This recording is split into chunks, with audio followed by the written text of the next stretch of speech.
Hello, believers. Welcome to the One True Church. I'm Hugh Whitmore. Today's Bible instruction is entitled, Salvation is Near, You Just Have to Make It Happen. In this lesson, I'll define salvation, and I'll show how the three major religions have been corrupted to deny God's salvation, and tell you what you can do to bring about salvation so that Jesus will come back for us. Christians believe that salvation means one thing, which is their trip to heaven, but heaven is secondary to salvation. Salvation primarily means the return of God's stolen kingdom, which Satan stole in Genesis 2:4 through 3:4, when he created sin, as depicted by the tree of the knowledge of good and evil. If you desire the knowledge of how this tree works and runs the earth, just search YouTube for the tree of the knowledge of good and evil and my name, Hugh Whitmore. When God eventually earns back his stolen kingdom, the secondary result is that those who helped God earn it back can join him in his renewed spiritual kingdom for eternity. This return of the kingdom and the rules to make the return happen are shown in great deal in the prophecy of the book of Revelation. Salvation is the main theme of the Bible, and salvation is the only thing the Father wants.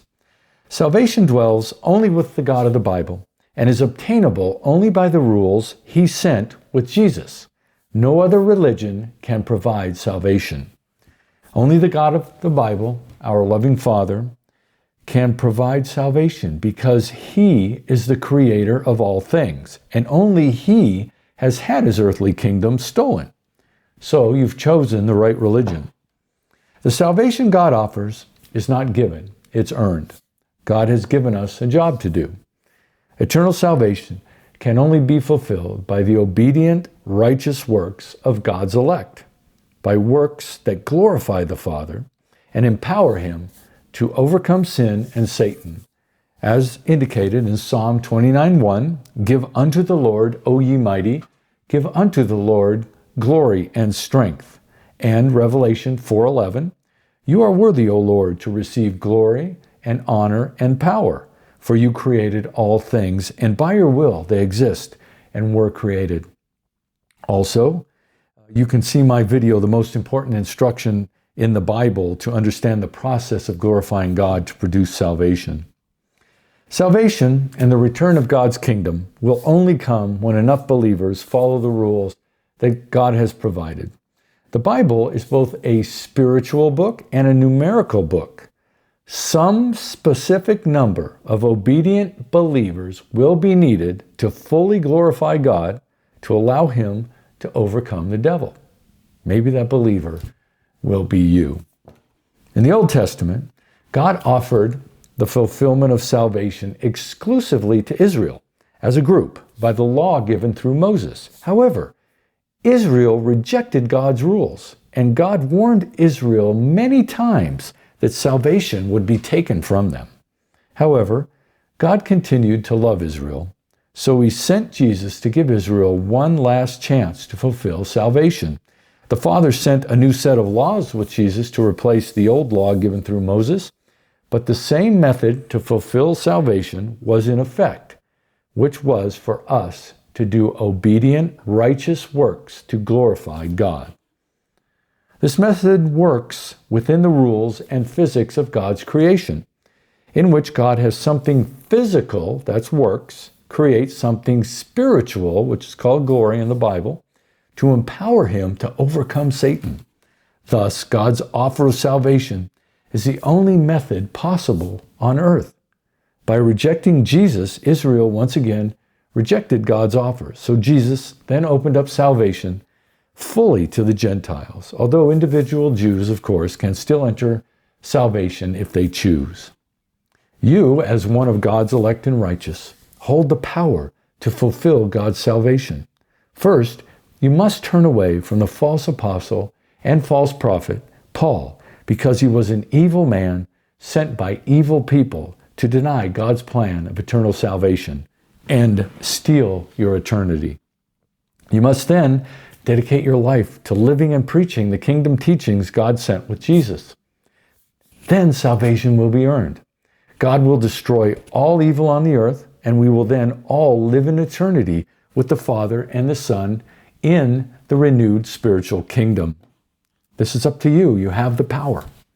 The reason salvation hasn't happened yet is because Paul's false testimony took over the church. Based on the pattern of infiltration of major religions by the Satanists who rule the earth. And it's not just the Christian church that's been infiltrated. Adherents to the three major religions are all turned away from the truth of God's salvation by a set of false writings that deny salvation is by the teachings God sent with Jesus. For example, Islam teaches that their belief begins with the God of the Bible. I don't know if you know that. And they do study the Bible, so Muslims follow the one true God to a point. But then Muslims are turned away from helping to fulfill salvation because they reject Jesus as the final prophet. So Muslims don't follow the rules and physical actions of salvation, and salvation never comes. This in the Quran are the vehicles to manipulate Muslim believers into blaspheming God and glorifying Satan, so salvation remains unfulfilled. They start with God and then they turn from God. Observant Jews in Judaism believe in the God of the Bible and follow him to a point, but then are turned away from helping to fulfill salvation because they reject Jesus as the anointed one. Thus, observant Jews don't follow the rules and physical actions of salvation, and salvation never comes. This and false writings like the Kabbalah and the Talmud are the vehicles used to manipulate Jewish believers into blaspheming God and glorifying Satan, so salvation is not fulfilled. Now we get to Christians. Christians believe in the God of the Bible and follow him to a point, but are turned away from helping to fulfill salvation because Paul's false testimony of grace has been inserted falsely in the Bible. Thus, Christians don't follow the rules and physical actions of salvation, and salvation never comes. This and Paul's writings are the vehicles used to manipulate believers into blaspheming God by reciting Paul's blasphemous words that glorify Satan. Thus, salvation is not fulfilled. Each of these three major religions expresses belief in the creator of the Bible. Each of these groups has been infiltrated by the standard two-pronged approach that Satan uses to trick humanity. The Satanists who rule the earth always do one thing to get another. In this case, they start with the truth and replace the truth with a lie. Each of these religious groups, including our own faith, has been led toward and then away from the only way to fulfill salvation, overcome sin and Satan, and return God's kingdom to its fully spiritual status. And of course, the dark forces must do this. If salvation is fulfilled, those who produce these massive worldwide lies will suffer more than just a bad day. This is why God's wrath is so extreme in the end. And this is why the evil ones running the dark force act so egregiously on the earth. Salvation and the return of the kingdom is well within our reach in this age of knowledge and connection. You just have to make it happen. And it will happen if enough believers in the one true God return to the proper instructions given to us by our loving Creator. For Christians, that means to turn from Paul's false testimony and joyfully return to the kingdom teachings the Father sent with the Son. We are in the end times now. As the number of God's elect grows to the numbers needed by the Father, the world will become even more chaotic and violent and evil than it has been these last few years, which ironically shows we're on the right track. Then the end will come. We will be raptured up to the throne to be with Jesus and the Father, and the New Jerusalem will descend for all of us to live in forever.